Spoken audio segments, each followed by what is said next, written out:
Now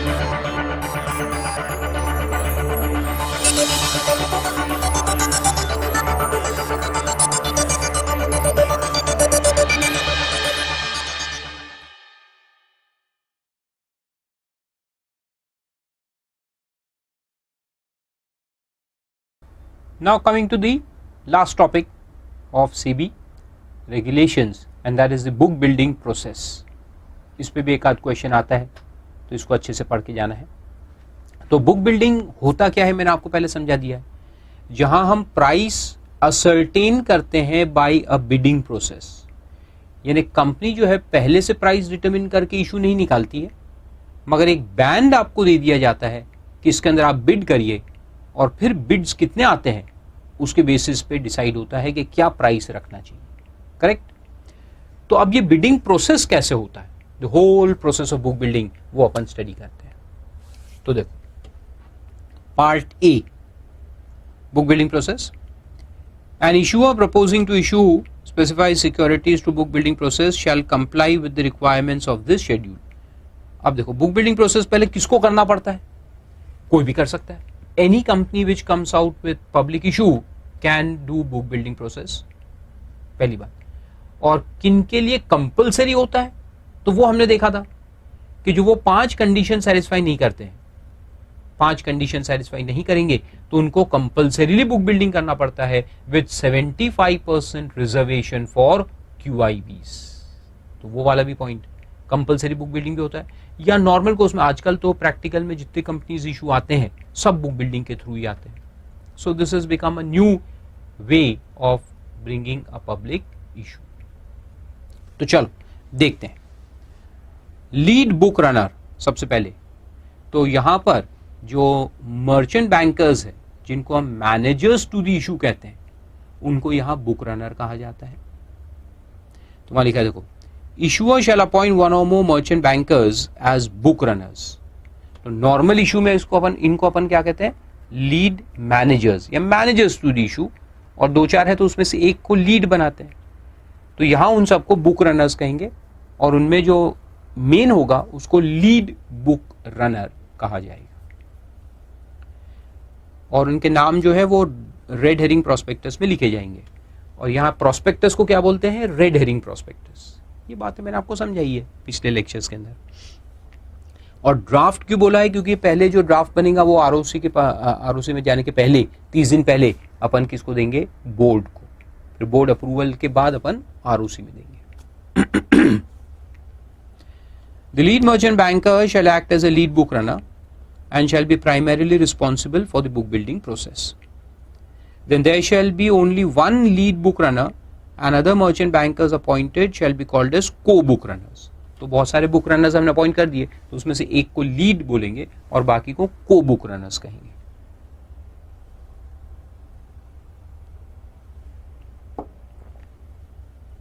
और also called as syndicate members. Other terms such as joint lead merchant bankers etc. shall not be used. In case of appointment of more than one lead merchant banker or book runner, the rights, obligations and responsibilities of each one of them shall be delineated and लिखे जाएंगे. And inter se allocation of responsibility as specified in schedule 1. एक से ज्यादा point किए हैं तो सबके क्या क्या राइट्स ऑब्लिगेशंस रहेंगे वो पूरा एक MOU बन के साइन होगा. Then syndicate members. The book runners may appoint syndicate members.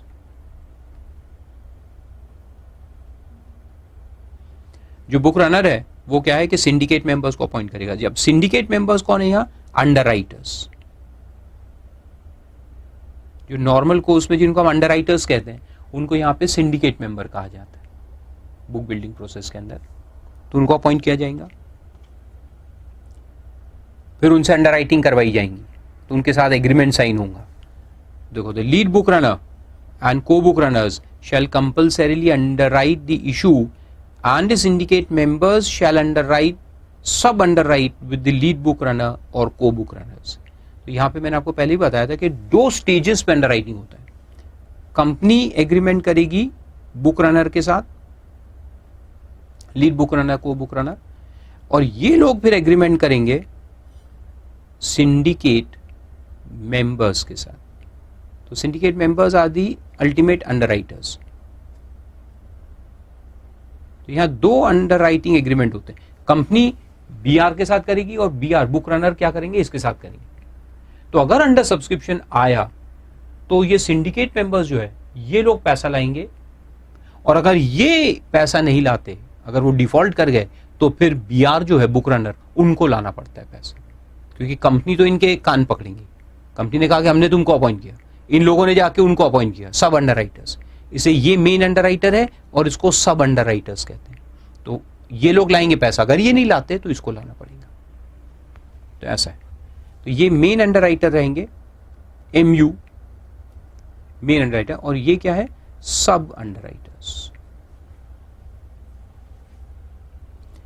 फिर देखो आगे, the lead book runner and syndicate members shall enter into an underwriting sub underwriting agreement on the date of allocation and furnish details to the board. वो तो ठीक है। Details of final underwriting arrangement indicating actual number of shares underwritten shall be disclosed and printed in the prospectus before it is registered with the registrar of companies. In case of an under subscription, the shortfall shall have to be made good by the book runners to the issue and the same shall be incorporated in the inter se allocation of responsibility. ये inter से allocation जो हमने किया ना, उसमें भी लिखा रहेगा कि मेन रिस्पॉन्सिबिलिटी बुक रनर्स की है। तो अगर सिंडिकेट मेंबर्स डिफॉल्ट कर गए तो बुक रनर्स को पैसा लाना पड़ेगा, फिर उसमें लिखेंगे कौन सा बुक रनर कितना पैसा लाएगा, उनका एलोकेशन भी दिया रहेगा अगर एक से ज्यादा है तो। Then agreement with stock exchange, the issuer shall enter into agreement with one or more of the stock exchanges which have the system of online offer of securities. क्योंकि देखो स्टॉक एक्सचेंज के साथ एग्रीमेंट क्यों कर रहे हैं, क्योंकि जो पूरा अपना ऑफर है वो ऑनलाइन ऑफर होता है। ये जितने भी बिड्स वगैरह रहते हैं सब ऑनलाइन एक्सेप्ट किए जाएंगे। तो जिस एक्सचेंज के पास ऑनलाइन फैसिलिटी है, ऑनलाइन ट्रेडिंग की फैसिलिटी है, वो अपने को मदद करेगा, क्योंकि हर शहर से बिड्स आएंगे। तो लोग जाएंगे कहाँ बिड करने, कहाँ जाएंगे, क्या बीएसई में जाएंगे, क्या कंपनी के ऑफिस में जाएंगे, नहीं, they will all go to these authorised brokers of this stock exchange which has online terminal. इसको ऑनलाइन टर्मिनल कहते हैं ना, तो वहां से बिडिंग होगा। तो इसलिए हमारा एग्रीमेंट जो है वो स्टॉक एक्सचेंज के साथ होता है पहले। अब स्टॉक एक्सचेंज में तो मान लो कि 10,000 ब्रोकर्स है, तो क्या सब 10,000 ब्रोकर्स के यहाँ जाके बिडिंग होगा क्या, नहीं। फिर उसमें से उनके ब्रोकर्स को हम सिलेक्ट करेंगे, मे बी 50-100 ब्रोकर को सिलेक्ट करेंगे, अलग अलग शहरों में अलग अलग ब्रोकर्स के ऑफिसर्स को सिलेक्ट करेंगे, फिर वहां से बिडिंग होगा। तो देखो पहले अपन ने एक्सचेंज के साथ एग्रीमेंट किया, अब क्या होगा देखो आगे, the agreement shall specify inter alia the rights, duties, responsibilities and obligations of the issuer and the exchange inter se. वो भी लिखेंगे अपन कि इशुअर के ऑब्लिगेशंस क्या है और एक्सचेंज के ऑब्लिगेशंस क्या है। Then agreement may also provide for a dispute resolution mechanism between the issuer and the exchange. हो सकता है कोई आगे चल के डिस्प्यूट अराइज हो जाए, तो वो कैसे सेटल होगा वो भी लिखा जाता है। Then appointment of brokers as bidding or collection centers. देखो तो हर एक ब्रोकर बिडिंग सेंटर नहीं बनेगा, वो अपन चूज करके निकालेंगे। अच्छे अच्छे जो है जिनका कमिटमेंट अच्छा होता है, फाइनेंशियल ट्रेडिंग अच्छा है, रिकॉर्ड अच्छे हैं, उनको अपन चूज करेंगे। तो कौन करेंगे, ये बुक रनर का काम है, वो करेंगे सब, मर्चेंट बैंकर। तो भी लिखा है देखो, the book runner and syndicate members shall appoint stock brokers who are members of the stock exchange and registered with the board for the purpose of accepting bids, applications and placing orders with the issuer, and ensure that the stock brokers so appointed are financially capable of honoring their commitments arising out of defaults of their clients or investors if any. अब यहाँ देखो ये क्या लिखा है, मैं समझाता हूँ आपको। अब एक अपन ने ब्रोकर सिलेक्ट किया मखीजा करके, कहाँ पर है, कलकत्ता में, तो उसको अपॉइंट कर दिया एज कलेक्शन सेंटर इन कैलकाटा। अब मखीजा का ऑफिस ओपन हुआ, वहाँ हजारों लोगों ने आके बिड डाले। अब उसमें से हर कोई सक्सेसफुल बिडर होगा ऐसा तो नहीं है, कुछ होंगे कुछ नहीं भी होंगे। अब जो सक्सेसफुल बिडर हुए तो उनसे पैसा लाने का जो रिस्पॉन्सिबिलिटी है ये ब्रोकर का रहता है। अगर एक आध सक्सेसफुल बिडर का पैसा नहीं आया तो इसलिए अपन आगे चल के देखेंगे कि बिडिंग के अंदर पूरा पैसा पहले ही ले लेते, जो बिड डालने लोग आते हैं उनसे पूरा पैसा लेके रखने का राइट ब्रोकर के पास, he should take full money, यानी he should take full money. और अगर नहीं लेता है, कहा उसका पहचान का था इन्वेस्टर, तो उसने कहा अच्छा ठीक है तू बिड डाल दे, मैं पैसे बाद में देख लेंगे यार, चिंता का ही की है। और वो फिर बाद में भाग गया। जो इन्वेस्टर था उसको अलोकेशन हो गया, he was a successful bidder, उसका जो प्राइस था वो ऊपर आया, है ना, सक्सेसफुल बिडर बन गया। अब वो अगर पैसा नहीं लाएगा तो ये जो ब्रोकर है उसको लाना पड़ेगा। तो broker acts as a guarantor, not as an underwriter, but as a guarantor for his bids. जितने बिड्स वो ले रहा है और सिस्टम में डाल रहा है, उसके लिए वो गारंटर का काम करता है कि अगर इनको शेयर्स मिलने के बाद, अंडर सब्सक्रिप्शन की बात नहीं कर रहे हैं, तो अंडर राइटर मत लिखना, गारंटर लिखना। ये acts as a guarantor for successful bidders, ऐसे लिखो, guarantors for successful bidders. Successful bidders कौन होते हैं? जिनको एलोकेशन होता है, अभी बाद में मैं बताऊंगा, आपको समझ में आएगा। तो वो लोग अगर पैसा नहीं लाते, यानी कि ब्रोकर ने उनसे पूरा पैसा कलेक्ट नहीं किया और वो लोग बाद में भाग गए कि हम तो नहीं देंगे पैसा, तो फिर वो पैसा किसको देना पड़ेगा? ब्रोकर को देना पड़ेगा। तो वो लिखा है देखो, default of his clients investors, provided that in case of application supported by blocked account, ASBA, अगर ASBA का केस है, then self-certified syndicate banks shall also accept and upload the details of such applications in electronic bidding system of the stock exchange. वो भी वहां से भी अपन upload कर सकते हैं। ये मैंने आपको बताया था क्या होता है। Then stock brokers and self-certified syndicate banks accepting applications and application monies shall be deemed as bidding or collection centers. Then the issuer shall pay to the book runners, syndicate members and stock brokers and all these people a commission or fee for the service rendered by them. Obviously, company इन सबको payment करेगा, उनकी fees का, professional fees का। And stock exchange shall ensure that any stock broker does not levy a service fee on his clients or investors in lieu of services in this regard. यानी जो लोग bidding करने आएंगे उनसे कोई फी collect नहीं की जानी चाहिए, जो भी फी है वो कंपनी इनको देगी, not from investors. They can not collect any money from investors. क्या आपको बिडिंग करने दूंगा जब आप 10 रुपए देंगे, ऐसा नहीं। Then price not to be disclose in red herring prospectus, एक पॉइंट है, अब देखो, where the issue size in the specified red herring prospectus may not contain the price and the number of specified securities.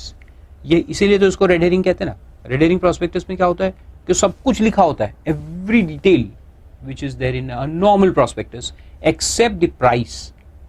Price नहीं रहता and number of specified securities नहीं रहता। तो क्या रहता है? सिर्फ अमाउंट रहता है कि अपन लिख देंगे public issue made to collect ₹10 billion, 10 billion rupees अपने को कलेक्ट करना है, ठीक है। अब कैसे कलेक्ट होगा? तो dot shares at dot price. तो जब तक ये प्राइस अपन फिक्स नहीं करेंगे तब तक नंबर ऑफ शेयर्स नहीं मिलेंगे ना। प्राइस फिक्स होगा तो नंबर ऑफ शेयर्स मिलेंगे। अगर हमने 100 रुपए फिक्स किया तो 10 बिलियन को 100 से डिवाइड करेंगे तो नंबर ऑफ शेयर्स आ जाएंगे। अगर हमने प्राइस 210 रुपए फिक्स किया तो फिर 10 बिलियन को 210 से डिवाइड करेंगे तो नंबर ऑफ शेयर्स मिलेंगे। तो ये दोनों जो है वो डॉट डॉट करके लिखते हैं, बाकी सब डिटेल्स पूरे पूरे रहेंगे। Then the draft red herring prospectus containing all the disclosures except that of price and number of shares, except price and number of shares must be filed with the board by lead merchant banker. तो अब देखो procedure वही रहता है जो अपन ने शुरुआत में पढ़ा था कि आरओसी में सबमिट करने के 30 दिन पहले अपने को ड्राफ्ट रेड हेरिंग प्रोस्पेक्टस कहां जमा कराने का है? सेबी के पास। फिर सेबी उसमें जो भी चेंजेस वगैरह बताएगा तो वो अपने को इनकॉर्पोरेट करने। और फास्ट ट्रैक इशू में अगर अपन जाते हैं, फास्ट ट्रैक इशू भी देखा था हमने, बहुत सारे कंडीशन से उसके, तो उसमें फिर अपने को ड्राफ्ट प्रोस्पेक्टस सेबी को देने की जरूरत नहीं है। फिर बैंड, तो बैंड कैसे होता है, फ्लोर एंड कैप, दो प्राइस होते हैं उसके, तो उसमें लिखा है देखो subject to provisions of regulation 30, ये अपन ने पढ़ा था 30, and the provisions of this clause the issuer may mention the floor price or price band in the red herring prospectus।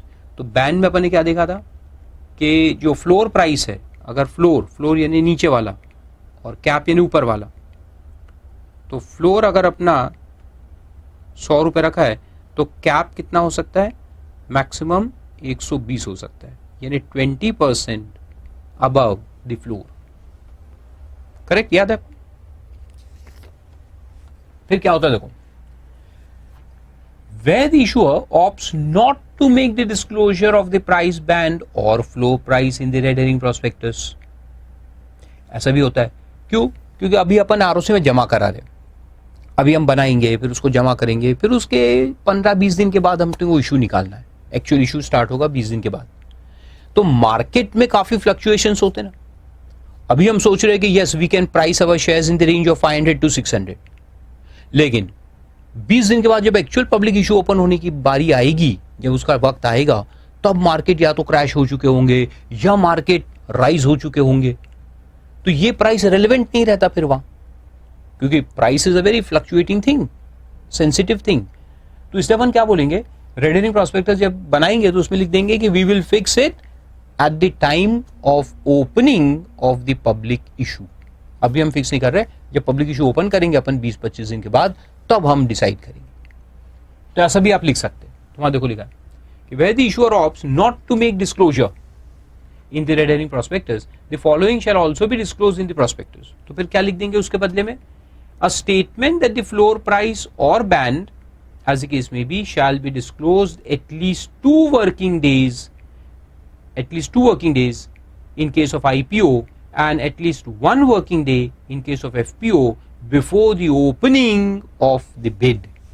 यानी बिड ओपनिंग जब आएगा, जब हम चालू करेंगे बिड लेना, उसके एक दिन पहले, कौन से केस में, एफपीओ में 1 दिन पहले और आईपीओ में 2 दिन पहले हम डिस्क्लोज करेंगे, ताकि वो बासी ना हो जाए, price should not become very far of. तो बिड आज ओपन करना है, तो उस वक्त अपने को मालूम है कि क्या प्राइस चल रहा है, तो 1 दिन पहले अपन बैंड अनाउंस करेंगे या फ्लोर प्राइस। सिमिलरली आईपीओ के केस में 2 दिन पहले। Secondly, a statement that the investors may be guided in the meantime by the secondary market prices। ऐसा बोल देंगे कि अभी आप मार्केट पे जो प्राइस चल रहे हैं उसको देखते रहें, उसी के बीच में कहीं तो भी आएगा अपना price. In case of FPO, then names and editions of the newspaper where the announcement of the floor price or band would be made, इनके नाम डाल के रखेंगे कि आप टाइम्स ऑफ इंडिया देखते रहना, जब भी ओपनिंग डेट आएगा उसके 2 दिन पहले एडवर्टीजमेंट उसमें हम डालेंगे। And the names of websites, journals and other media in which the said announcements will be made। Then where the issuer decides to opt for price band instead of floor price, तो देखो 2 options है तुम्हारे पास book building में, एक ये होता है floor को डिफाइन कर दो और कहो कि इसके ऊपर बिड करो, और एक होता है बैंड, यानी फ्लोर से लेके कैप दोनों दे देंगे कि इसके अंदर बिड करो। तो ऐसे 2 ऑप्शंस होते हैं। Then issuer shall also ensure compliance with the following conditions। यानी आप बैंड को अगर फॉलो करते हो तो फिर क्या करना है, देखो the cap of the price band should not be more than 20% of the floor। ये भी मैंने आपको बताया। That is, cap of the price band shall be less than or equal to 120% of the floor। Secondly, the band can be revised during the bidding period। ये भी मैंने आपको कल बताया था कि बिडिंग पीरियड चालू हो गया, उसके बाद हम ये बैंड को ऊपर नीचे भी कर सकते हैं। किसको देख करके, पब्लिक के हौसले को देख करके कि कितने लोग इन्वेस्ट कर रहे हैं, बहुत भीड़ आ गई है and everyone is bidding at the highest price. तो अपने को लगेगा यार हमने बैंड बहुत कम कर दिया, ज्यादा भी करते तो लोग आ जाते। तो अपन क्या करेंगे, बैंड को 20% ऊपर लेके जा सकते हैं, मैक्सिमम 20%। और अगर ऐसा पता चले कि कोई भी नहीं आ रहा, हमने ज्यादा प्राइस रख दिया है, बैंड हमारा बहुत ऊपर हो गया है, नोबडी इज इन्वेस्टिंग, पूछा लोगों से जाके क्यों इन्वेस्ट नहीं करे, बोला बहुत ज्यादा प्राइस। अच्छा ऐसा ही क्या, रुक जाना थोड़ा कम करता हूँ। तो उसको कम भी कर सकते। तो कैसे, तो वहां लिखा है देखो, कैसे मैं आपको बताता हूं। ये फ्लोर है हमारा एफ, ये हमने रखा था मान लो कि 100 रुपए, तो अपन क्या करेंगे, और कैप अपना 120 था, कैप इज 120, तो अपन क्या करेंगे, फ्लोर को 20% से ऊपर लेके जा सकते, यानी फ्लोर को 120 कर देंगे। अगर फ्लोर 120 हुआ तो कैप उसका 20% होगा, तो 120 का 20% कितना होता है, देखो 120 का इंटू अनदर 120% इज 144, तो ये फिर जाएगा ऊपर 144, यानी ये अपना बैंड बन जाएगा 120 से लेके 144। या दूसरी तरफ अपन ये फ्लोर को कम कर सकते, नीचे ला सकते 20% से, यानी 80 हो जाएगा। तो अगर फ्लोर को 20% से कम किया, 100 से उसको 20% कम करके 80 पे लेके आए, तो उसका 20% ऊपर क्या बनेगा, कैप, यानी 80 का 120% यानी 96, तो फिर 80 से लेके 96 अपना बैंड बन जाएगा। तो इस तरह से ऊपर नीचे हम कर सकते, फ्लोर को अप या डाउन कर सकते हैं, और उसके ऊपर ऑटोमेटिकली जो 20% है वो अपना कैप आएगा।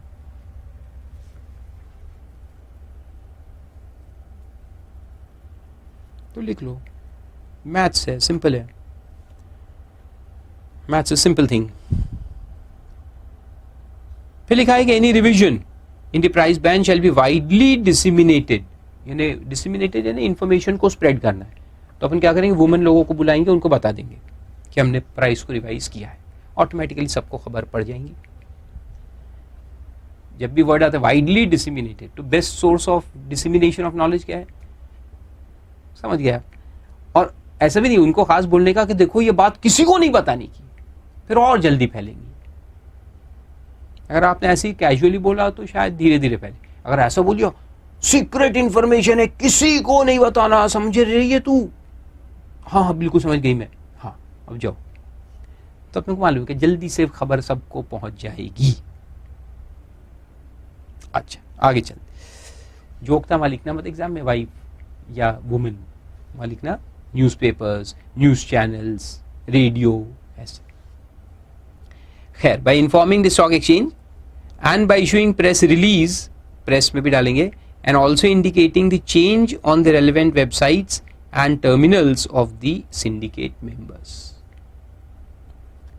Then, in case the price band is revised, the bidding period shall be extended as per regulation 46। 3 दिन का एक्सटेंशन मिलता है, ये हमने देखे 2 दिन कल परसों में, याद होगा आपको, 3 दिन का एक्सटेंशन मिलता है, लेकिन अल्टीमेट बिडिंग पीरियड 10 दिन से ऊपर नहीं जा सकता, याद है।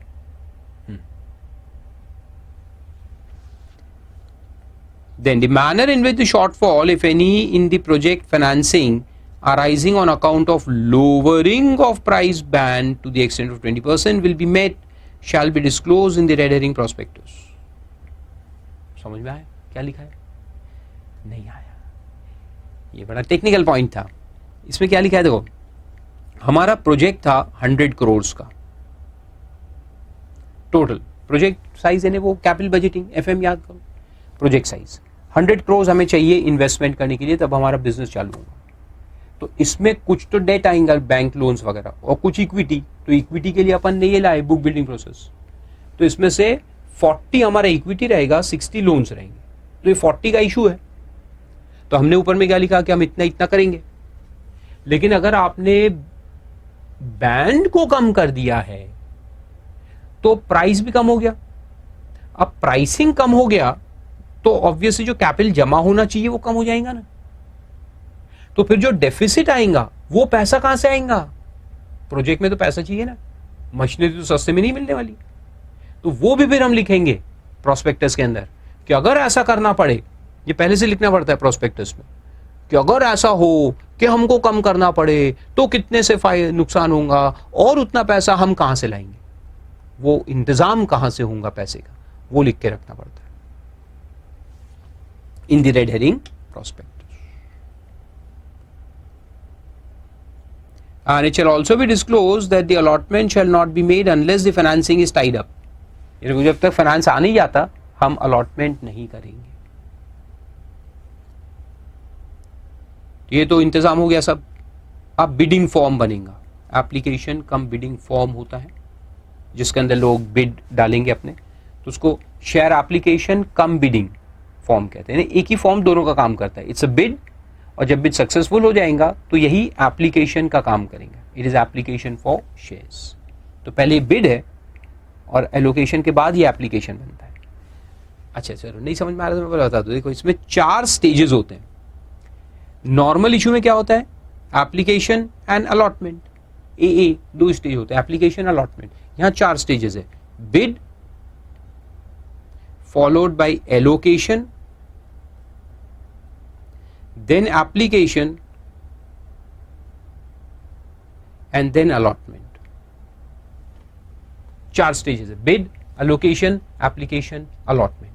तो पहले आप लोग आके बिड डालते हैं, बिड एप्लीकेशन नहीं होता, बिड होता है, यू आर बिडिंग। फिर मैं एलोकेट करूंगा, प्राइस निकाल करके कंफर्म करके फिर हम एलोकेशन करेंगे। तो एलोकेशन यानी इतने सक्सेसफुल बिडर्स हो गए, फिर ये जो सक्सेसफुल बिडर्स है वो एप्लीकेशन करते हैं कि ठीक है अब हमको शेयर्स दो, फिर हम उनको अलॉटमेंट करते हैं। अब 2 बार आएंगे कि आप पहले बिड डालने आओगे, फिर मैं बताऊंगा कि अच्छा आप सक्सेसफुल हो, फिर एप्लीकेशन भरने आओगे, तो डबल डॉक्यूमेंटेशन की जरूरत नहीं है, इसलिए डॉक्यूमेंट एक ही रहेगा, उसको क्या बोलेंगे, बिड कम एप्लीकेशन फॉर्म। तो पहले ये फॉर्म बिड का काम करेगा, और अगर आपको एलोकेशन हो गया, you are a successful bidder, तो फिर आपका वही फॉर्म एप्लीकेशन माना जाएगा और आपको अलॉटमेंट कर दिया जाएगा। तो फॉर्म एक ही है लेकिन 2 पर्पस सॉल्व करता है। और एलोकेशन का मतलब क्या है, एलोकेशन का मतलब है प्राइस डिटर्मिनेशन, और सक्सेसफुल बिडर का मतलब क्या है कि जिनके बिड्स वो प्राइस या उसके ऊपर थे वो सक्सेसफुल बिडर्स कहलाते। तो अभी थोड़ी देर में मैं आपको बताऊंगा कैसे होता है वो सब, स्टेप बाय स्टेप चलेंगे। तो देखो अब इसमें क्या लिखा है, the manner and content of application cum bidding form and revision application cum bidding form shall be specified by the board through circular। Board इसके फॉर्म की डिटेल्स बनाएगा, ठीक है भाई, इट्स ओके।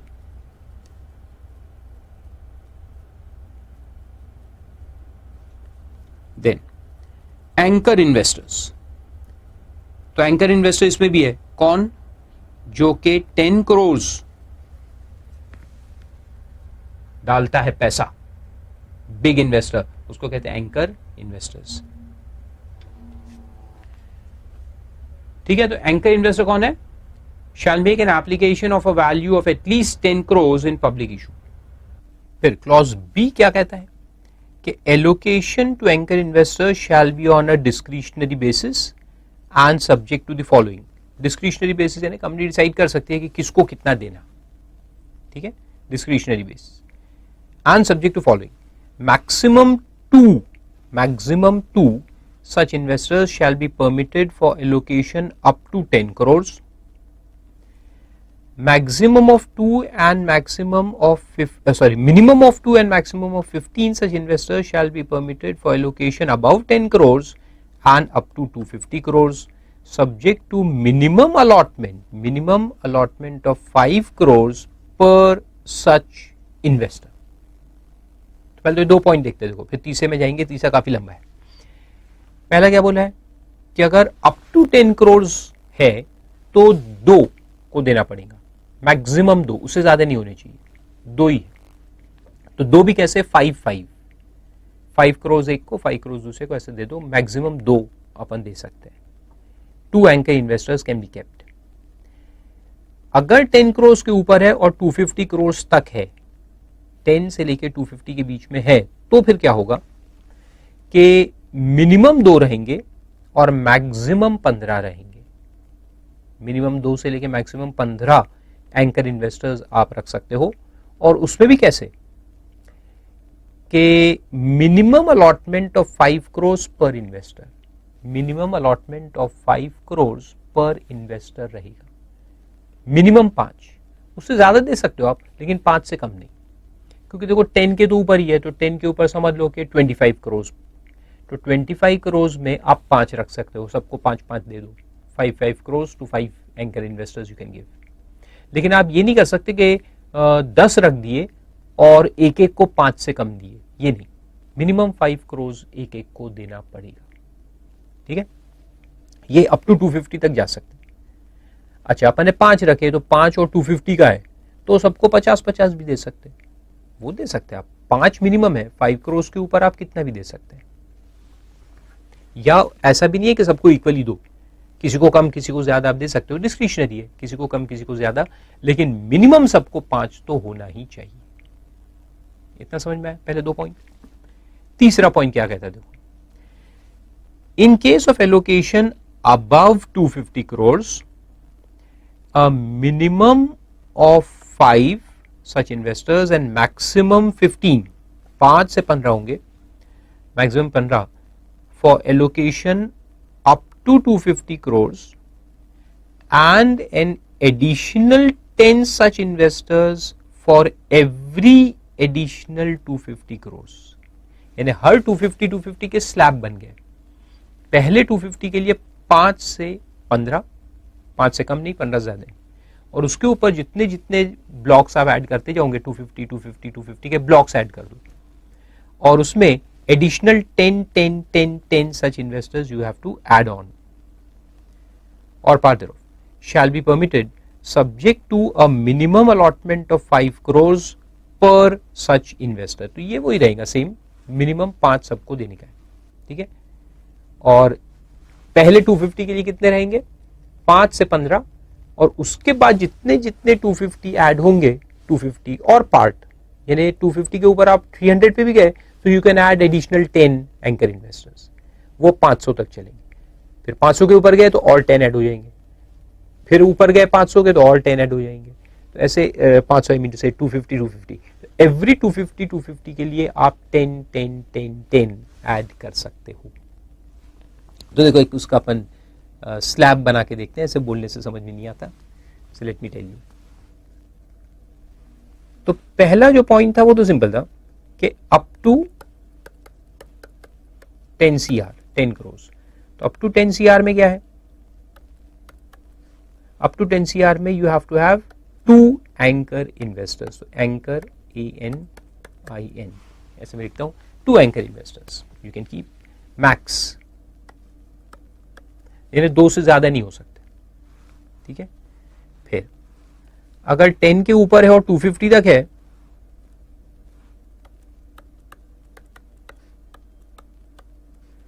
$250 करोड़ तक अगर है, तो उसमें मिनिमम 2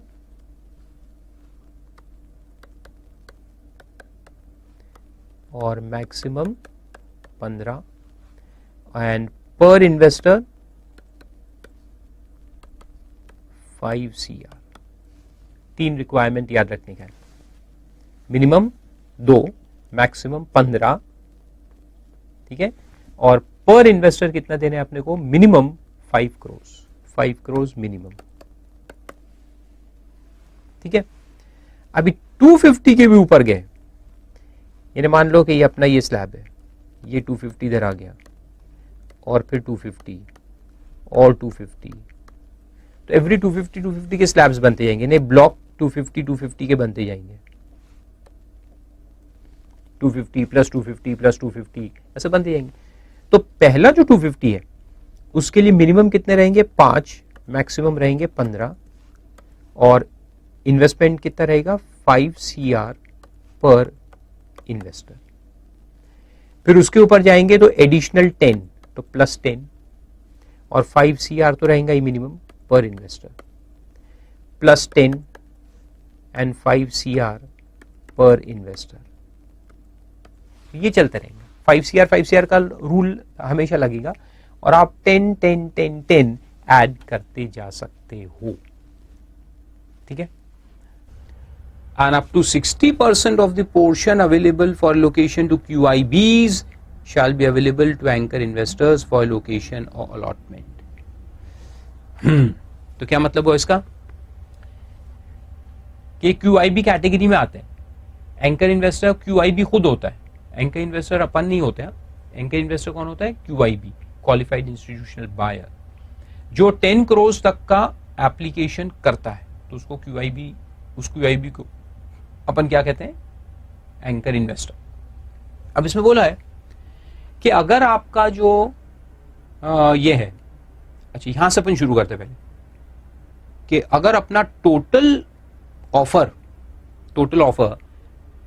मान लो कि 1000 करोड़ का है, अच्छा सॉरी पहले अपन छोटा लेते हैं, मान लो कि टोटल ऑफर तुम्हारा 20 करोड़ का है और उसमें अपन ने 50% रिजर्वेशन रखा है QIBs के लिए, तो 20 का 50 हुआ 10 QIBs के लिए, ठीक है। अब 10 QIBs के लिए है तो उसमें 60% इनको जा सकता है, 10 QIB का है तो उसका 60% हुआ 6, तो 6 करोड़ हम इनको दे सकते हैं एंकर इन्वेस्टर को। अब ठीक है उसने एप्लीकेशन तो किया होगा 10 का, लेकिन उसको 6 से ज्यादा नहीं दे सकते, और क्योंकि ये 10 से कम है तो इसमें 2 मैक्सिमम हम रख सकते हैं, 1 रख सकते हैं या 2 रख सकते हैं, मैक्सिमम 2 एंकर इन्वेस्टर हो सकते हैं। तो 1 रखा है तो वो 6 पूरा 1 को कर देंगे, और 2 रखे हैं तो आधा आधा कर देंगे उनको, 3 करके फिनिश कर देंगे। ये एक एग्जांपल हुआ। थोड़ा बढ़ा लेते हैं अपन, let's take an investment total issue of 50 crore, तो 50 में हमने 50% रखा है QIBs के लिए, यानी 25, तो फिर 25 QIBs के लिए है तो उसका 60% कितना होगा, आई थिंक 15 होगा 60%, तो 15 करोड़ इनको देने का है, तो 15 करोड़ देना है तो उसमें बोला है कि मिनिमम 2 चाहिए। अब क्योंकि आपका 10 करोड़ के ऊपर गया तो मिनिमम आपको 2 चाहिए और मैक्सिमम 15 चाहिए, 2 से लेके 15 के बीच में अपन इनको रख सकते हैं। और उसमें क्या करेंगे कि मिनिमम 5 करोड़ एक को करेंगे, जो 15 है तो 7.5 कर सकते हैं, 2 रखें तो 2 7.5, या 1 को 5 1 को 10 ऐसा भी कर सकते हैं।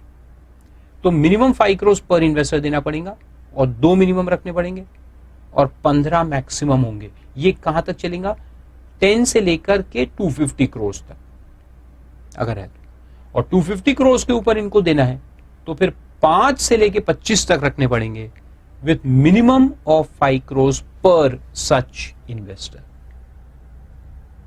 तो ये टेबल को याद करना है, ठीक है। एंकर इन्वेस्टर क्वेश्चन इसमें आएंगे अलग से कि how much allocation can be made to anchor investors in case of book building process. तो टोटल जो QIB के लिए हम रिजर्वेशन रखते हैं उसका 60% इनको दिया जा सकता है, ठीक है, और वो 60% फिर इस टाइप से डिवाइड होगा देखते हुए कि कितना अमाउंट है। Then 1/3 of the anchor investor portion shall be reserved for domestic mutual funds. तो ये एंकर इन्वेस्टर में भी 1/3 जो है वो म्यूचुअल फंड्स को जाएंगे अगर वो है तो एप्लीकेंट्स में। Then bidding for anchor investor shall open 1 day before the issue opening date. Anchor investors का बिडिंग 1 दिन पहले चालू हो जाएगा। The anchor investor shall pay on application the same margin money which is payable by other categories of investors and the balance on allocation 2 days prior to date of closure of the issue. फिर allocation to investors shall be completed on the day of bidding by anchor investors, and if the price fixed as a result of book building is higher than the price at which the allocation is made to anchor investors, the anchor investor shall bring in the additional amount. तो इनमें बोला है कि इनका जो bidding होगा वो 1 दिन पहले होगा और उनको उसी दिन अलॉटमेंट कर दिया जाएगा, ठीक है। तो हो सकता है कि इनको जो प्राइस पे अलॉट किया हो और फिर पब्लिक बिडिंग शुरू होगा बैलेंस 50% का, और उससे अगर हमने प्राइस ज्यादा डिटरमिन किया फिर तो इनको भी उनका डिफरेंस लाना पड़ेगा। काई को सब चक्कर रखते हैं, मेरे को समझ में नहीं आता। इनका भी अलॉटमेंट डेट वही रखना था जिसमें पब्लिक को किया, तो फिर एक ही प्राइस सबका हो जाता है। लेकिन नहीं, पहले इनको कर दो बाद में पब्लिक को करो, फिर उसमें प्राइस ज्यादा डिटरमिन हुआ तो इनसे डिफरेंस बुलाओ, सब झंझट। However, if the price fixed as a result of book building is lower than the price which anchor investors are given the shares, the excess amount shall not be refunded to anchor investor. बड़ा interesting है, not be refunded, underline करो, and the anchor investor shall take allotment at the price at which allocation was made to it. बड़ा interesting. अगर book building में ज्यादा price आया तो इनसे लेंगे डिफरेंस, और अगर पब्लिक बुक बिल्डिंग में कम हो गया और इनसे ज्यादा लिए थे तो इनको वापस नहीं करने का है, इनका प्राइस वही रहेगा जो फिक्स हुआ था। बेस्ट, यानी कंपनी को दोनों तरफ से फायदा है।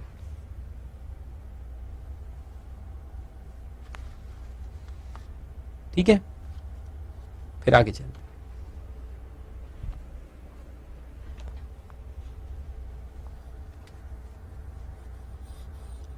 नेक्स्ट पॉइंट कहता है the number of shares allocated to anchor investors and the price at which the allocation is made shall be made available in public domain by the merchant banker before opening of the issue। तो इससे क्या है कि public book building में फिर help होती है। तो एक दिन पहले इनका किस्सा खत्म हो गया और इनका प्राइस अगर हमने 410 रुपये निकाला है और अलॉटमेंट किया है तो वो भी फिर हम अनाउंस करते हैं कि एंकर इन्वेस्टर को हमने 410 में अलॉट किया है। हालांकि बैंड मान लो कि 380 से 420 था, इनको 410 में अलॉटमेंट हुआ तो वो अपन बताएंगे पब्लिक को, ताकि पब्लिक को भी एक वे मिल जाएंगे, एक लीड मिल जाएगी कि yes this may be the ruling price at which allotment can be made to us also. तो उनका बिडिंग उस हिसाब से फिर वो डालेंगे। बड़े बड़े लोग अगर इतने पे बिड कर रहे तो पब्लिक भी उतने पे बिड करने को तैयार होंगी। Then there shall be a lock-in of 30 days on the shares allotted to anchor investor from the date of allotment in the public issue। 30 दिन का लॉक इन रहता है उनको, 30 दिन में बेच नहीं सकते। Then neither the merchant bankers nor any person related to promoter and promoter group or merchant bankers in the concerned public issue can apply under anchor investor category। तो जो अपने merchant bankers है या जो promoter group है वो anchor investor में bid नहीं कर सकता। And the parameters for selection of anchor investor shall be clearly identified by the merchant banker and shall be available as part of the record। वो तो ठीक है। Applications made by qualified institutional buyers under anchor category and under the non-anchor category may be considered for multiple applications। Sorry, may not be considered for multiple applications। वो भी ठीक है, कोई काम का नहीं है, टेक्निकल पॉइंट। फिर आता है मार्जिन मनी। बिडर्स से मार्जिन मनी कितना लेना है? तो लिखा है कि margin money collected shall be uniform across all categories of investors.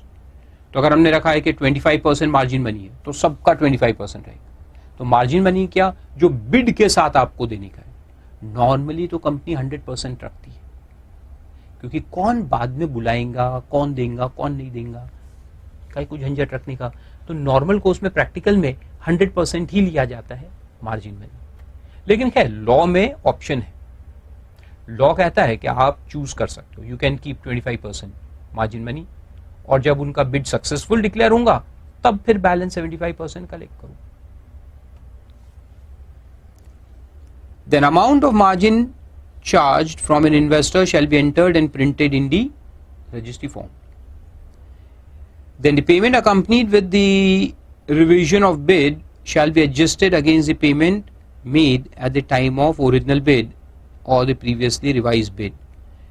ये क्या रिवीजन ऑफ बिड, यानी कि तुम बिड को रिवाइज कर सकते ना। अगर तुमने अभी 400 का बिड डाला तो तुमने 400 का 25% जमा किया, फिर तुम तुम्हारे बिड को रिवाइज कर रहे 410 पे, तो तुमको क्या 410 का 25% वापस से भरना पड़ेगा? नो, सिर्फ वो 10 रुपए जो रिवाइज किया उसका 25% भरना पड़ेगा, नॉट द होल। तो जो तुमने पहले भरा है और जो अभी डिफरेंस भरोगे वो दोनों एडजस्ट कर दिए जाएंगे। ऐसा है। The payment accompanied with the revision of bid, in revision के साथ तुमने 2.5 रुपए भेजा, क्योंकि 10 रुपए से बिड रिवाइज किया, और अगर 25% मार्जिन मनी है तो तुमको 2.5 रुपए देना पड़ेगा ना। Shall be adjusted against the payment made at the time of original bid और द प्रीवियसली रिवाइज बिड। तो 2.5 रुपए वो तुमने जो 400 रुपए, तो 400 रुपए का 25% कितना होता है? 100 रुपए। 100 रुपए तुमने पहले दिया था तो उसमें ऐड कर देंगे अपन उसको। Then bids for specified securities beyond the investment limit prescribed under the relevant laws shall not be accepted। Under the relevant laws का मतलब है वो मैक्सिमम क्राइटेरिया, एक आदमी के पास इससे ज्यादा शेयर्स नहीं होने चाहिए। तो वो जो भी है लॉस के अंदर प्रिस्क्राइब, उससे ज्यादा तुम बिड नहीं डाल सकते। from any category of clients and investors. Then stockbroker shall collect the money from their clients for every order placed by them, and in case the clients or investors fails to pay for specified securities allocated as per these regulations, the stockbroker shall pay for such amount. ये मैंने अभी आपको बताया. तो stock broker क्या है कि guarantor का काम करते हैं कि जितने बिड्स उन्होंने एक्सेप्ट किए और उनमें अगर एलोकेशन हुआ और फिर बाद में वो पैसा नहीं दे पाया, तो फिर ये किससे लिया जाएगा? स्टॉक ब्रोकर से लिया जाएगा.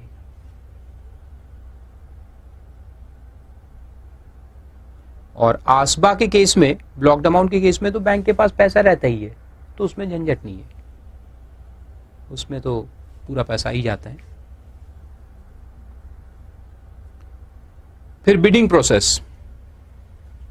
The bidding process shall be only through electronically link transparent system. अब बिडिंग प्रोसेस कैसे चालू होगा? देखो, आज बिडिंग का डेट है. सुबह सुबह सभी स्टॉक ब्रोकर जिनको अपॉइंट किया गया है एज कलेक्शन सेंटर्स, वो अपने अपने दुकानें खोल के बैठ गए. ठीक है, computers are on, they are linked electronically with the exchange. तो खैर, इलेक्ट्रॉनिक लिंकिंग भी समझा दूं मैं आपको कि ये सारे ब्रोकर्स हैं, तो इनका कनेक्टिविटी एक्सचेंज के साथ, ठीक है, लाइव कनेक्टिविटी रहता है, रियल टाइम सिस्टम.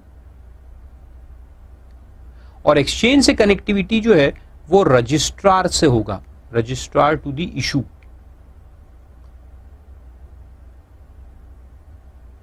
उसके साथ भी कनेक्टिविटी है, एक्सचेंज के साथ उसका कनेक्टिविटी है.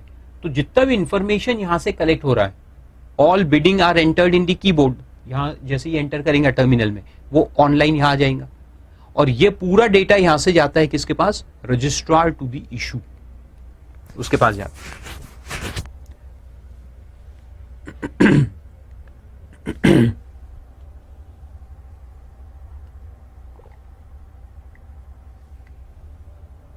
ठीक है, अब देखो, तो बिडिंग चालू हो रहा है.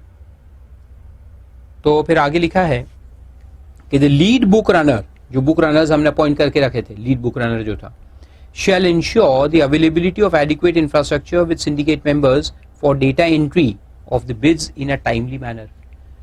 तो वो सब जगह जाके देख सकता है. सिंडिकेट मेंबर्स है वो तुम्हारे ब्रोकर्स जो अपॉइंट किए हमने, है ना, तो वहां जा जाके देखेगा कि प्रॉपर फैसिलिटी है क्या डेटा एंट्री की. 5 6 8 लोग लगा के रखे क्या उसने डेटा एंट्री? नहीं तो दिखा के लाइन लंबी लगी है बिडर्स की, हजारों बिडर्स आके खड़े हैं और एक बेचारा बूढ़ा आदमी डेटा एंट्री करने को बैठा है, उसको चश्मा लगा दिख भी नहीं रहा. हाँ बताओ क्या है? ए. तो ऐसा नहीं चाहिए. Proper systems and proper man power should be done, should be available. Then syndicate members shall be present at the bidding centers so that at least one electronically linked computer terminal at all times is available. Then during the period the issue is open to public for bidding, the applicants may approach the stockbrokers of the exchanges through which the securities are offered under the online system or the self-certified syndicate banks to place the order. Order देने कहाँ जाओगे आप? Broker के पास या तुम्हारे bank के पास जो आसबा के अंदर तुम्हारा एप्लीकेशन एक्सेप्ट कर सकता है. Then every stock broker shall accept orders from all clients who place orders to him, and every self-certified bank shall accept applications supported by blocked account from ASBA investors. Then applicants who are qualified institutional buyers shall place their bids only through the stockbrokers who shall have the right to vet the bids. ठीक है. The bidding terminal shall contain an online graphical display of demand and bid prices updated at periodic intervals not exceeding 30 minutes. तो ये मैंने कहा ना, पूरा जो है, अच्छा ऊपर चल गया, वो पूरा कनेक्टिविटी है, रियल टाइम सिस्टम में बिड्स आते हैं. जैसे यहाँ से नागपुर से एक ब्रोकर एंटर कर रहा है, बॉम्बे से एक कर रहा है, दिल्ली से एक कर रहा है, कलकत्ता से हो रहा है, सब जगह से बिडिंग आ रहा है. तो ये पूरा डेटा स्टॉक एक्सचेंज के पास आता है और वो कनेक्टेड है किसके साथ? रजिस्ट्रार टू द इशू के साथ. तो पूरा डेटा कलेक्ट होते रहता है, कितने कितने बिड्स आ रहे हैं, नंबर ऑफ शेयर्स के बिड्स और प्राइस क्या क्या आ रहा है. क्योंकि बिड फॉर्म में दो चीज होती है apart from all the other things, कितने शेयर्स तुमको खरीदना है और तुम्हारा प्राइस क्या तुम बिड कर रहे हैं बैंड के अंदर, तो वो तुमको लिखना पड़ता है. तो ये डेटा पूरा कलेक्ट होते आता, फिर ये डेटा वापस आता है इनके पास. तो इनके पास टर्मिनल रहता है, एक टीवी लगा रहता है, जैसे टीवी लगा इधर, उस पर डिस्प्ले होते रहता है कंटिन्यूसली कि कितने कितने बिड्स आ रहे हैं और उसका क्या क्या प्राइस पे कितने कितने बिड्स आ रहे हैं, ग्राफिकल डिस्प्ले रहता है. Then at the end of each day of the bidding period, the demand including allocation made to anchor investors, क्योंकि वो तो पहले से हो गया है एंकर इन्वेस्टर को, shall be shown graphically on the bidding terminals of the syndicate members and websites of recognized exchange offering electronic link transparent bidding facility. तो BSE के साइट पे भी आएगा और syndicate members के टर्मिनल्स पे भी दिखेगा for public information. The retail individual investors may either withdraw or revise their bids until finalization of allotment. देखो रिटेल इंडिविजुअल इन्वेस्टर्स जो है छोटे वाले 2 लाख से कम वाले, उनको रिटेल कहते हैं, वो अपने बिड को विड्रॉ भी कर सकते हैं और रिवाइज भी कर सकते हैं. विड्रॉ और रिवाइज देयर बिड्स. विड्रॉ भी कैसे कि पूरा, और रिवाइज यानी कि कम ज्यादा कर सकते हैं. पहले उन्होंने 410 पे बीट किया, फिर लगता है कि यार बेकार है 400 पे कर देंगे या 420 पे कर सकते हैं, अप डाउन कुछ भी कर सकते हैं. Then the issuer may decide to close the bidding by qualified institutional buyers 1 day prior to the closure for public category. Subject to following conditions, the bidding shall be kept open for a minimum period of 3 days for all categories of applicants. Disclosures are made in the red herring prospectus. और ये भी disclose करेंगे कि QIB के लिए एक दिन पहले खत्म होगा, ऐसा कर सकते हैं अपन. और मैक्सिमम टाइम कितना रहता है, 10 डेज का रहता है, जो पहले अपन ने देखा था. Maximum bidding opening will be 10 days. Then qualified institutional buyers and non-institutional investors shall neither withdraw nor lower the size of their bids at any stage. QIBs जो है and non-institutional investors, तो qualified institutional buyers यानी QIBs and non institutional यानी कि जो retailer नहीं है, retail वालों को छोड़ के, ये अपने बिड्स को कम भी नहीं कर सकते और विड्रॉ भी नहीं कर सकते. बढ़ा सकते हैं लेकिन कम नहीं कर सकते, और विड्रॉ तो बिल्कुल नहीं कर सकते. और जो रिटेल इंडिविजुअल इन्वेस्टर्स है उनको विड्रॉ करने का राइट, और वो कम भी कर सकते और वो बढ़ा भी सकते. तो वो अच्छा है, रिटेल इंडिविजुअल इन्वेस्टर्स कम भी कर सकते हैं, बढ़ा भी सकते, विड्रॉ भी कर सकते. लेकिन उनके अलावा जो है QIBs है या नॉन रिटेल, वो कम नहीं कर सकते, विड्रॉ नहीं कर सकते, वो सिर्फ बढ़ा सकते हैं. Then identity of QIBs making the bidding shall not be made public. कितने बिड्स आ रहे हैं वो पब्लिक इंफॉर्मेशन होंगी, लेकिन उनके नाम नहीं आएंगे कहीं कि कौन सा QIB इन्वेस्ट कर रहा है, ये नाम डिस्क्लोज नहीं होगा. And the exchange shall continuously display on their website the data pertaining to book build issues in a uniform format. वो तो ठीक है. फिर determination of price, another main point. Price कैसे निकाला जाएगा, देखो. The issuer shall in consultation with the lead book runner determine the issue price based on the bids received. On determination of the price, the number of specified securities to be offered shall be determined. फिर security कितनी देना है वो निकाल लेंगे.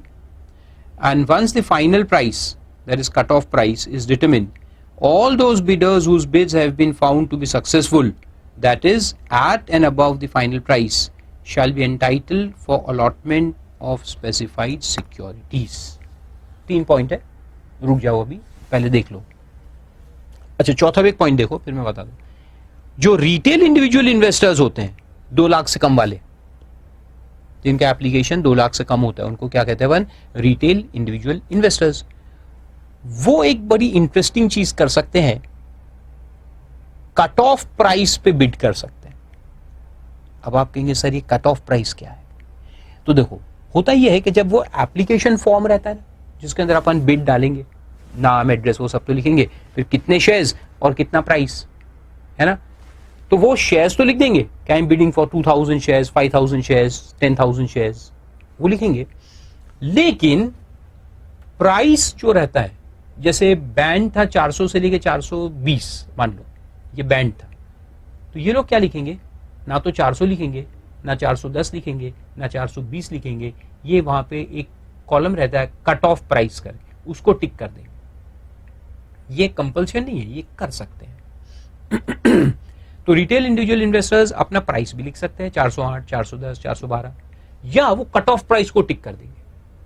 अब cut off price को टिक करने का मतलब क्या होता है कि जो भी प्राइस कंपनी डिटरमिन करेगी, हमारा बिड वो प्राइस पे माना जाए।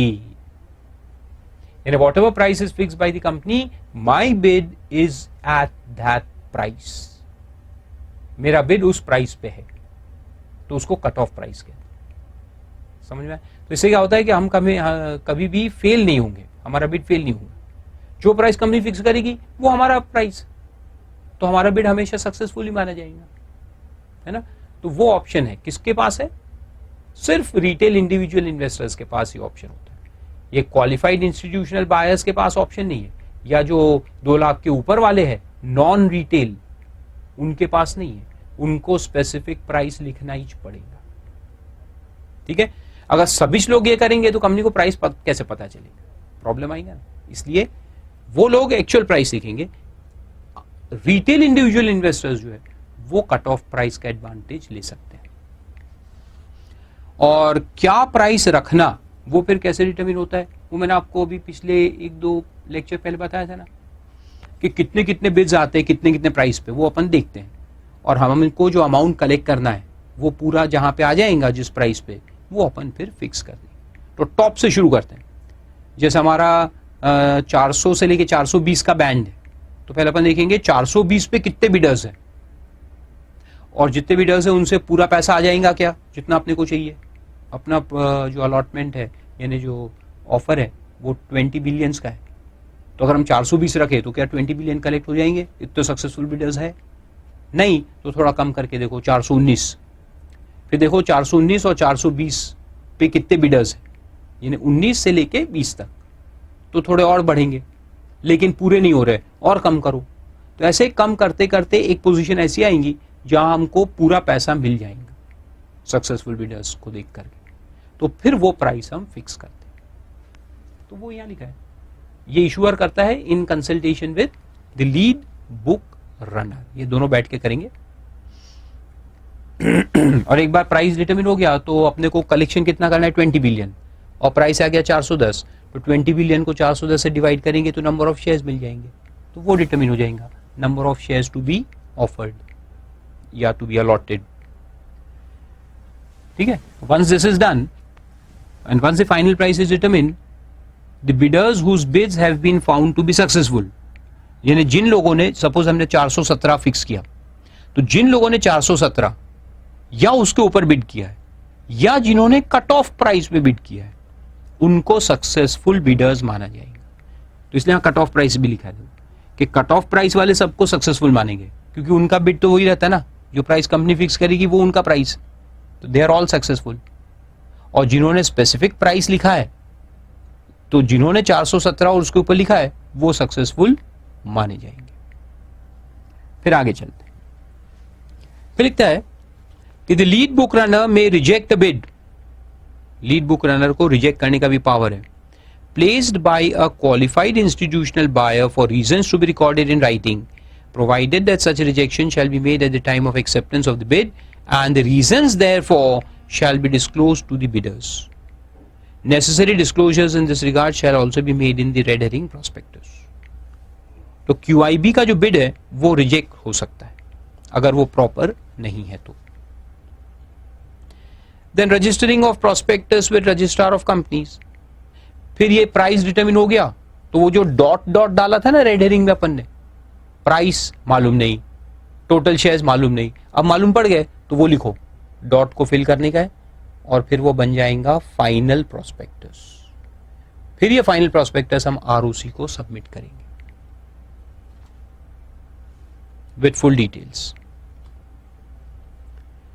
फिर अलॉटमेंट होगा, तो लिखा है कि allotment to non institutional investors and QIBs other than anchor investors shall be made proportionately as illustrated in the schedule.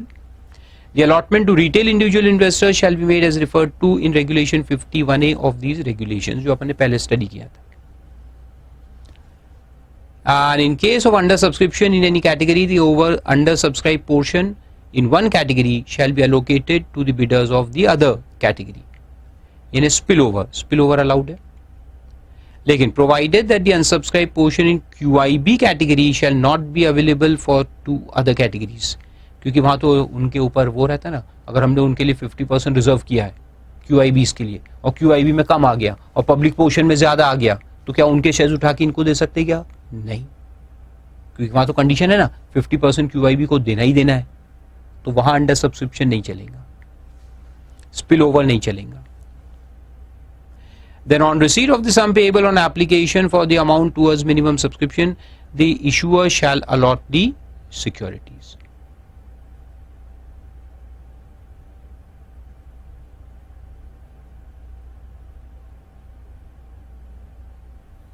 वो टेक्निकल पॉइंट को काम कर. देन एप्लीकेशन फॉर लिस्टिंग हो जाएगा. अब यहाँ से तो सब वही है. Then maintenance of books and records, ये पूरे जो रिकॉर्ड्स है उसको मेंटेन करना है. Book runner is liable to maintain the record, वो तो ठीक है. Applicability to fast track issues भी ठीक है. और आखिरी में फिर alternate method of book building दिया है. तो ये क्या देखो, इसमें लिखा है कि in case of further public offers, FPO के केस में, the issuer may opt for alternate method of book building as given below. Issuer shall follow the procedure laid down in Part A of the schedule except clause 13 and 15A. 13 और 15A से उसको relief मिल जाएगा. The issuer may mention the floor price in the red herring prospectus or in the floor price in not mentioned in red herring prospectus. The issuer shall announce the floor price at least one working day prior to opening of the bid. QIBs shall bid at a price above the floor price. The bidder whose bid at the highest price shall be allotted the number of securities that he has bidded for, and then the bidder who has bidded for the second highest price, and so on until all the specified securities are exhausted. तो ये उसका main difference है. इसको alternate bidding procedure कहते हैं कि इनको अपन proportionate allot नहीं करेंगे. ये मैंने आपको समझाया था थोड़ी देर पहले भी, एक रेगुलेशन हमने देखा था, है ना. उसमें क्या रहता है कि प्रायोरिटी बेसिस पे देते हैं. प्रायोरिटी बेसिस पे कैसे कि जिसने सबसे हाईएस्ट बिड डाला था उसको पूरे शेयर्स दे देंगे, फिर उसके नीचे वाले को देंगे, फिर उसके नीचे वाले को देंगे, ऐसे अलॉट करते जाएंगे, नॉट प्रोपोर्शनेटली. लेकिन जो हाईएस्ट बिडर है उसको पहले पूरे शेयर्स देंगे. तो उसको प्राइस प्रायोरिटी बेसिस कहते हैं. तो ये QIBs में लगता है बेसिकली. और आगे लिखा है allotment to retail individual investors and non institutional and employee shall be made proportionately. इनको प्रोपोर्शनेटली रहता है. सिर्फ QIB में डिफरेंस है. QIB में अपन प्राइस प्रायोरिटी बेसिस पे करते हैं.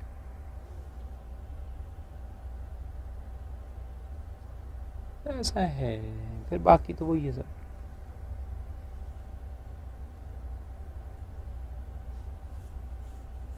और एक कैप उसमें लगाया जा सकता है क्योंकि अपन प्राइस प्रायोरिटी चार्ज कर रहे हैं. तो इसका मतलब कि अगर जिसने हाईएस्ट बिड डाला उससे पूरे शेयर्स मांगे होंगे तो क्या पूरे शेयर्स उसको दे देंगे? नहीं. तो एक कैप भी उसमें डालेंगे कि maximum allotment will be 1 lakh shares या 50,000 शेयर्स. तो वो अपन डाल सकते हैं. तो वो लास्ट पॉइंट में आई में लिखा है, the issuer may place a cap either in terms of number of shares और percentage of total issue that may be allotted to a single bidder.